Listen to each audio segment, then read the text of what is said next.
These are not the end result you wanted, but when you look back at the regular season, this is different than the last couple of years where it felt like it was more of a sneak into the playoffs. This year it looked like an expectation throughout. Yeah, that was, again, we'd sit there back in October, whatever it is, and that's one of the goals we have on our list, right, to have an opportunity in playoffs. And like I say, the season was kind of like this, as every season is, but we put everything together at the right time. Like, bad result here, but I liked the way we competed in the second half. They reminded us very quickly what it's going to take for the next level and the next week. And that's a great thing about our group, is that right now we got a next week. So we'll take that next lesson and know that we got to show up in time, and we got to play to a level like that, because that second half was playoff lacrosse. Right? You're dealing with that intensity. You're dealing with that hate, right? And tonight we had to battle two teams. You use the word lesson there. You played this game a long time. You won championships. You were in the playoffs.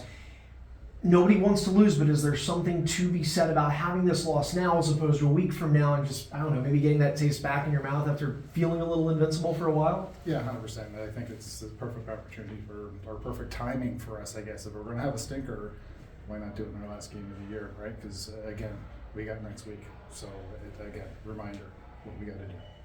I mean, ultimately, you look down the stretch of that one. When Fieldsy goes into the box and basically gets stuck in the box, is it a demoralizing feeling when you're sitting there and you're seeing that key contributor to the offense, even in the sense of opening everyone up, just being stuck out until immediate timeout?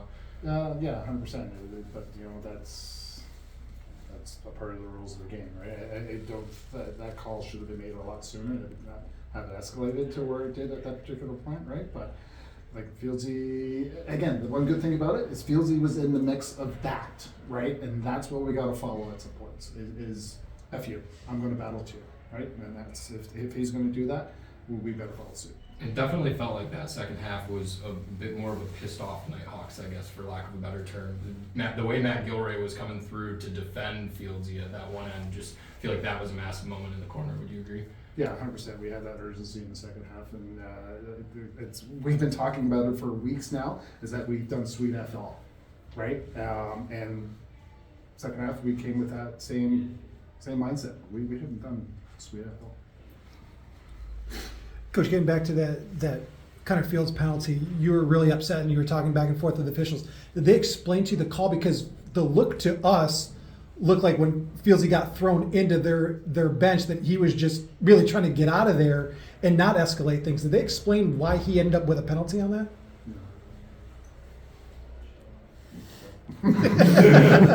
Okay, more positive things. We talked this morning about transition. Gilray had 19 loose balls, 5 caused turnovers. He had a goal. This is probably one of the best games he's ever played. And the transition game, once again today, showed that it's really improved throughout the season. Yeah, we again, that's one thing that we rest our game on, is getting up in transition. But I will say we weren't very good because we were okay, right? There was opportunities that we had that we wasted. Like we didn't give our offense an opportunity to get on the floor and then grind it out, right? Like we kind of wasted a couple shots, and more so in that first half. Second half we pushed and we were bearing them, but it's that fine line of making sure that we're going to push when it's there, and that's something that we're always going to continue to look back on and try and learn, because defensively, again, we're with assists there, we are 9, and we have our guys spell a lot of energy. So sometimes we don't need to waste those steps and waste that shot. Like I remember we were shorthanded. We took 3 shots shorthanded in the same power play, right? Like stuff like that is just, we got to pull that a little bit smarter. So, but again, at the end of the day, I'm glad, because that's one thing that we strive for, is playing fast, playing quick, and we want to score within that 7. What was the switch that flipped with your guys when the intensity picked up in the second half there? What caused that intensity and tempo change? Just a quick reminder that the first half was not our first half, and to a man, they realized where we got to get to, so they turned it on. Good. Cool. Thanks, guys. Awesome. Thanks, guys.